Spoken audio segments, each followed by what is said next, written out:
High voltage ম্যাচের শুরুতেই বড় চমক দেখালো মিশর। শক্তিশালী আর্জেন্টিনার বিপক্ষে ম্যাচের প্রথম দিকেই গোল করে এগিয়ে যায় আফ্রিকার এই দলটি। সাথে সাথেই পেনাল্টি পেয়ে যায় আর্জেন্টিনা। সেই সুযোগটিও মিস করেন মেসি। ম্যাচের শুরু থেকেই আক্রমণাত্মক ফুটবল খেলতে থাকে মিশর, আর সেই আক্রমণের ফল আসে দ্রুতই।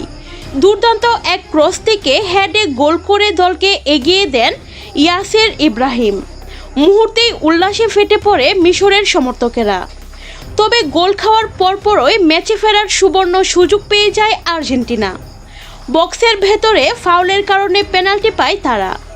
বলের সামনে দাঁড়ান লিওনেল মেসি। পুরো স্টেডিয়াম তখন অপেক্ষা করছিল সমতার গোল দেখার জন্য, কিন্তু অবিশ্বাস্যভাবে সেই সুযোগ কাজে লাগাতে পারেননি মেসি।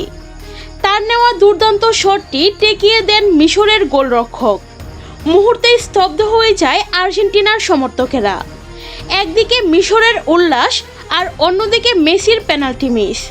সব মিলিয়ে ম্যাচটি শুরু থেকেই পরিণত হয়েছে হাই ভোল্টেজ লড়াইয়ে।